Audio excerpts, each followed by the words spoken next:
Hey everyone, it's PZvTP again, and casting my third game for today. You're going to see another 2v2, and this is Red Terran spawning Inertiatic,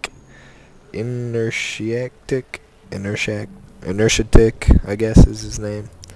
As I kind of get it now, as I say it a little bit more, sorry, I just woke up also. So, Foxfoot's the blue Protoss. PZvTP spawning down here, myself as the light blue Protoss, and Zohan's the purple Zerg. So, going to see a game here. I like this map a lot. It's got a lot of different cliffs and sort of things that you can really abuse. This grass here is nice for ambushes. You have these, dynamic, really wide ramps that narrow down on this side, so definitely want to fight on this side of the ramp. And a couple towers in the middle, lots of expansions, pretty easy to protect naturals coming down from your main ramps. And Zohan is at a 7 pool. So we are going to see some very early harassment here and see how we can hold that pressure on or whether they are going to be able to stop it. So Foxfoot here getting up a gateway. And opting not to wall off, it looks like, is Inertiatic. So, ooh, this could be bad.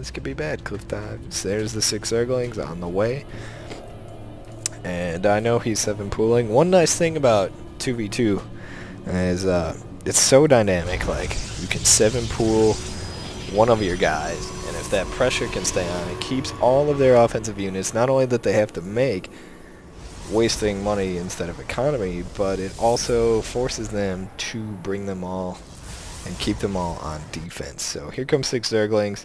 I know that he's doing this dual 7 pool. I throw down 2 gates to let them know that, or at least make them think that I'm also going to do some early pressure. And by the time this probe gets up here, it's going to be too late. There's already 8 Zerglings on the map, 4 more on the way, and this wall off never finished. So he's just going to run right in here, and let's take a look at the income to watch all the probes die. Here we go. Foxfoot was at 15.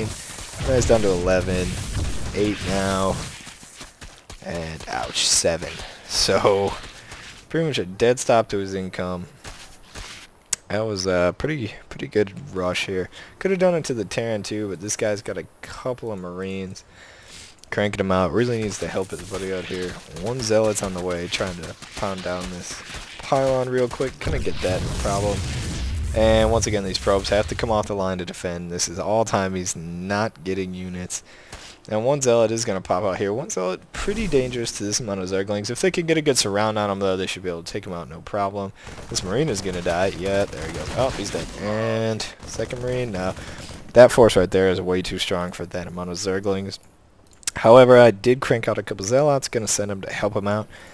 And our plan here is he puts on the early pressure. We have shared control, by the way, so he's also controlling these Zealots. I gave him like 5 or 6 Zealots, just kind of toss away Zealots for me to bolster his forces, add some extra hit points and damage to him, and really help him keep the pressure on after the success of his initial attack. I'm going to want to send the Zealots in first, and then have the Zerglings swoop in while the Zealots are taking damage here. Going for like a little run by here, not really going to work out. Does kind of get pinned in here, and going to try and power down all of these Marines. Should be no problem. Yep, and that was a fairly good success. Meanwhile, back up to 11 Harvesters. Zohan's still at 5, actually, so that's kind of crazy, but it's enough to just crank out Zerglings if that's what you want to do, and that's fairly effective early on. So trying to finish his wall off here is Foxfoot. Probably this is going to get broken down. There's like 5 Marines here rolling out, but oh, and the Zealot got in here for Foxfoot. Yeah, he didn't get noticed till too late. However, the wall is open, and now I'm going to try and kill these Marines off again. Actually going to be fairly successful with that. Probably going to kill this Zealot. Yep, there it goes. So, oh, no, he got away for a second. And, oh, that was actually a really good micro by Foxfoot. But, yeah, just kind of powering down these pylons here, so I'm sure that's annoying for Foxfoot. This early pressure, if you can hold it on, allows your other player, especially Protoss with Chrono Boost, is so good at macroing. You can really get your macro going at a very fast pace early on with Chrono Boost if you just Chrono Boost your economy and nothing else. Which is what I did this game. So, as you can see, I have an extremely high harvester count, as Inertia Tick is having to make Marines to, oh, a little bit of lag there, help out Foxfoot there, and finally get a Marauder out as he was able to build a add-on there to his barracks. And meanwhile, Foxfoot just going on here, trying to get a second gateway up again, try and finish out here. And meanwhile, finally Zohan stopping the pressure, as I think the damage has been done, as you guys can see here. And the great thing about Zerg with Larva is if you don't need to build offensive units for a minute, let's look at the production tab here. Yeah, look at that, 5 drones. Like, you can catch up in economy so fast. And meanwhile, Blink Stalkers are going to be out on the field for myself with 4 gates up. Check out this proxy pylon. This is a really nice position to put this pylon on this map, because not only does it allow you to warp in units either here, but it actually gives you vision on this side, and you can warp units in, check this out, right there. So how OP is that? You know, you're able to just warp units in right into the back of his base. So even if you don't have Blink Stalkers, like let's say you went Charge Lots or Dark Templar or something of that nature, you would be able to just drop guys in right there. So anyways, these Stalkers are going to try and chase down this Zealot, and I think he actually lives. Yeah, here comes some Marines and Marauders trying to respond to that. Taking a look at the income tab for you real quick, 32 and 20. Now, as Zohan had no trouble catching up, and you can see the army discrepancy here. Inertia Tick trying to expand here. He knows he's probably really behind on economy, but check out this fail shift blink. Yeah, sorry about that.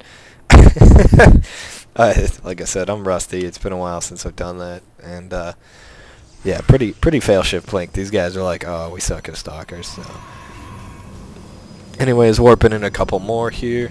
This guy still has no idea, and this is gonna be the nail in the coffin for Foxfoot at this point. Yeah, just making a couple stalkers himself. Not sure why. He's done. Yeah, there he goes. He left the game. He's gone. And gonna never, if someone leaves, let all of his resources continue to collect. Yeah, see, here you go. Inertia Tick good games, because he can't even get in to respond to this. One time we let that happen, and I've actually had a game where my friend is disconnected and I've won. Actually, I won almost all of those games. I think I only lost maybe 1 or 2 out of the 6 times that's happened. So yeah, because if you let this base survive and you just go over here to attack and get taken out, he's going to be rolling in resources, and he's going to have a nice window of opportunity where he can build up bigger than you two. And, you know, one cohesive attack with one player with overwhelming forces will take you out. So, anyways, that was another quick 2v2 for you guys. A little Blink Stalker action and an early 7 pool, just kind of showing you some of the different 2v2 strategies. And thanks for watching.